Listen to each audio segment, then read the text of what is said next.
Hey Bookaholics, and welcome back to another video. Today I am bringing you a series review of the Tensorate series by Neon Yang.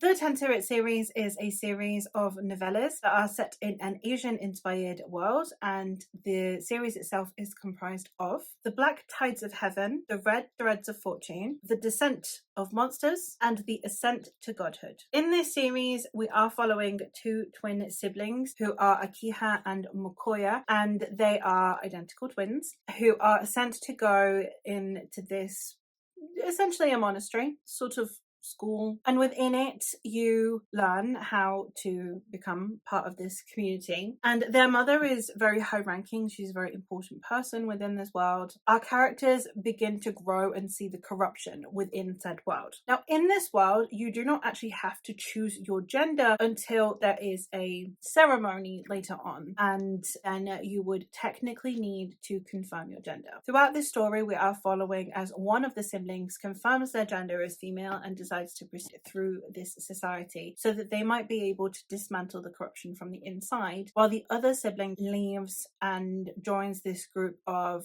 rebels. It was a fascinating take on rebellion as well, and on taking down a society, because we are seeing both siblings have different methods and don't always agree, and yet their end game is the same. It is to dismantle the corruption within this system. It is just that they disagree on both methods and then the intended solutions and changes that would need to be made. So it was a fascinating story because they don't disagree, they're not enemies, which a lot of the time with this type of narrative you'd have one that stays in the society and one that leaves, and they become enemies. They're not enemies, they just have opposing views on certain aspects of the same end goal, which I thought was really fascinating and a refreshing take on this story, because they don't necessarily ever become complete rivals. I loved the take on this. I did find that books 1 and 2 were my favorites. Book 3 dipped down a little bit, and book 4 was kind of brought it back and stuck the landing. This is a series that I would highly recommend if you are looking for a epic fantasy series but you don't want a huge commitment. Obviously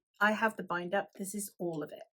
This is the bind up of all 4 books. Now the font in here is not tiny, but it's not huge, so it's this size. That's how much there is to read this whole series. It is one where I did genuinely feel like the structure of it being in novellas made sense. A lot of the time when you are reading novellas, you end up with a series that feels like it could have been one longer book, it could have been a series of longer books, like they're starved novels. One of the things I always feel like I feel a lot about novellas in general is they feel like starved novels. They feel like they should have been a novel, but for the sake of keeping it a novella, we kept it short. That is not what this one was. I did feel like the way that Neon Yang writes the story, they're very economical in their descriptions. It limits the amount of repetition that we see. You get described something once, but it's so well done that you can visualize it and take that with you throughout the whole series, especially because within each book they're so short that it's not that long that you need to remember any one piece of information. I also found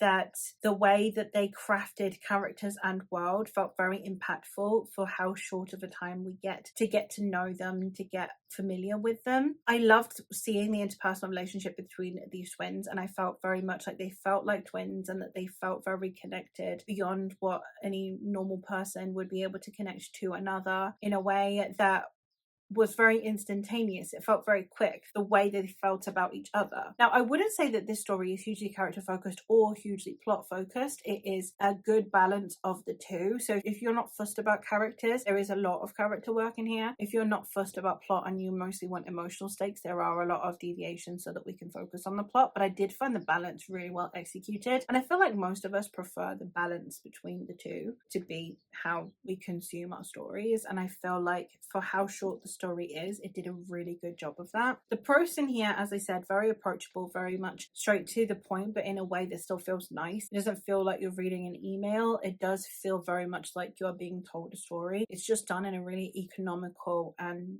concise way that allows for the information to be absorbed really easily into your mind, so that then you can carry that information and it not need to be repeated, and thus allowing for such a short page count. This is the type of story where actually I feel like not only was it being a novella, beneficial. I actually think that it being any longer would have been to its detriment, because then I feel like the author would have just been padding things out for the sake of it, because I don't feel like there was anything superfluous on here, but I also don't feel like there was anything lacking.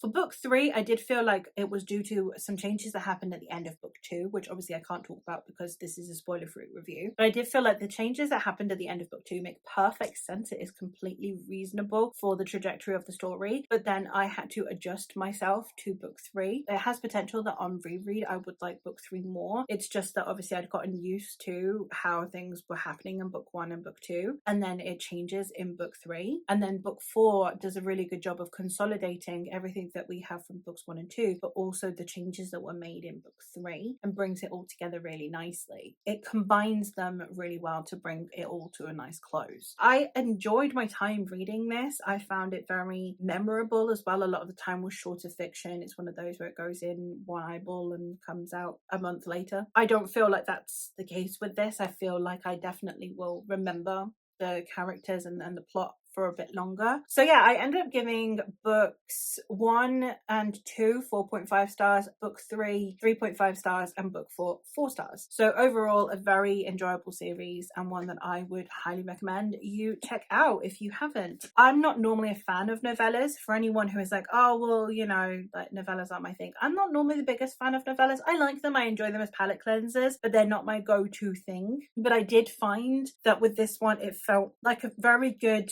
organic places to stop each story and start another one. I would, if you're not a fan of novellas, pick up the bind up, because then it does feel like almost like parts of a novel. They are self-contained to an extent that it makes sense that they are novellas as opposed to a book in parts. But if you're not a fan of novellas, you could potentially trick your mind into it being a standalone in parts if you would prefer that. I don't think that any of them ended off in a way that felt like cliffhangers, but at the same time they didn't feel like an incomplete story and you have to pick up the next one. So again, very good balance, really well constructed stories, as well written, as well as immersive and enjoyable. But there you have it. Those are my thoughts on the Tensorate series by Neon Yang. I would love to know if you've read this series and your thoughts on them, or if you've read more by this author, because I haven't read much by this author yet. So if you've read anything else by this author, let me know where you think I should go next. Also, let me know what some of your favorite series of novellas are, because I am trying to get into more of them. I do enjoy them from time to time. And yeah, that is all from me for today. So thank you ever so much for watching, and I will hopefully catch you in another one soon. Bye.